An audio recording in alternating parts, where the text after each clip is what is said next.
The caveat is this: such excellent results of rejuvenation therapy will not be found when these recipes are administered to persons who resort to vulgar habits or who engage in multifarious types of work, preoccupied with other than moral and spiritual endeavor, or who are devoid of self-control. In another place it says, Rasayana fails where one is impure in mind and body, one who has not rid himself of evil. Another says, these recipes produce effects in persons whose mind and body are clean and who are self-controlled. This self-control I'd like to come to when I talk about transcendental meditation and your inner self. But if you take the analogy of dyeing the cloth, well, if you happen to dye a dirty cloth, your dye is not going to stick. The next wash it will be gone. You need to clean the cloth. That's the analogy for Rasayana. You want to get Rasayana right into the depths of your tissues, and how can it get there if you're all blocked up and bunged with toxins, if your body is dirty? And so the whole concept of giving Rasayanas with a diet that's pure and unspoiled, and also the importance of pure thoughts, words and deeds, behavior Rasayanas, when you're taking Rasayanas. And fundamentally the importance of panchakarma treatments. Always before a sign in the old text it says you should do panchakarma, you should clear the toxins from your body, you should do the specific set of procedures which Ayurveda recommends to clear the toxins from all levels, all tissues, down to Shukradata, down to the deepest level.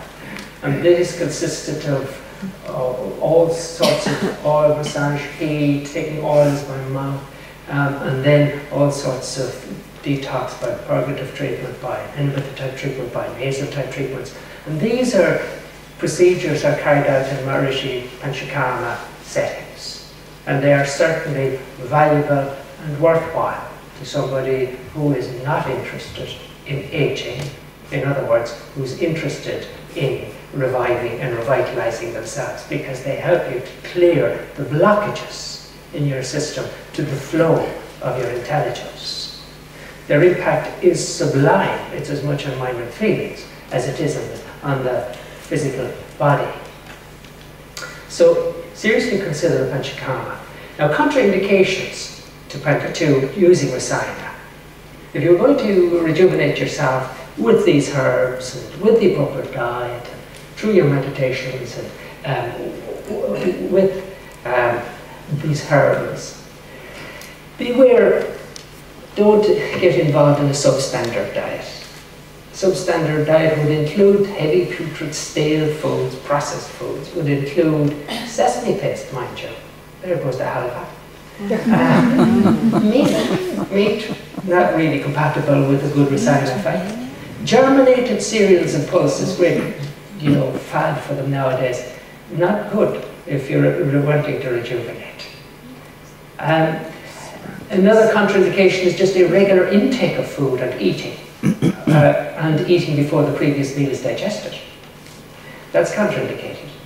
And then those addicted to sleeping during the day, to sexual activity and to alcohol.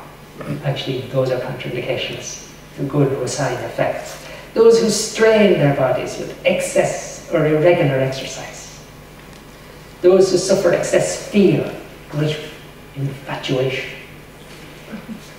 And those subjected to excess hunger or overwork. In other words, the Rasayana effect is dissipated and disrupted in those situations.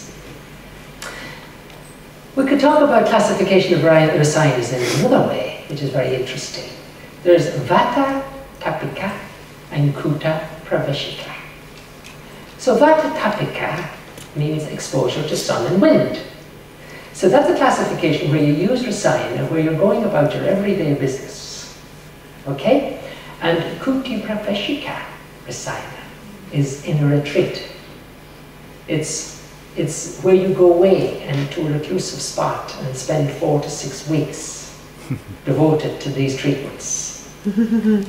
So it's done in a retreat. It's considered for those who are fit and strong-willed and endowed with means. In other words, you need the means to pay so that you can get away and have. Ideally, what you would do is you would have panchakarma treatment. Then, in an auspicious day, after performance of various yagyas and rituals, the patient would enter the hut. He'd be protected from all the elements. He'd be therein for 4 to 6 weeks. He'd be completely in a state of meditation, eating a very refined diet, and consuming very powerful rasayanas. In the process, the old texts would describe that the hair, the nails, the teeth, and even the skin are shed and regrow. Now that sort of a program is beyond, I think, to be honest, you and me, because personally, to watch my hair and my skin, believe me, one would need to be established in that self, in the sense of self-controlled, in order to be enlightened enough to witness it all. So that's very for the very refined. However, how about a retreat for a month? How about not making up your own Rasayana program? And I think for those who do TM, Transcendental Meditation, it becomes quite easy because there are facilities offering rounding courses of long meditations in appropriate settings. Because, you know, if you preceded one of these retreats with a panchakarma treatment, and then you went into that quietness, and you know, you were then avoiding all the hassles and having a pure diet and avoiding the booze and not traveling and having a good gentle routine and gentle exercise. And in that process, while deeply meditating, taking the Rasayana herbs, the Amrit Kalash, over 4 to 6 weeks, I think you would have a profound rejuvenative effect. I think it's something that, you know, many people could organize for themselves, and in that way gain some of the benefits of the retreat type of Rasayana. Otherwise, you must do it during active life.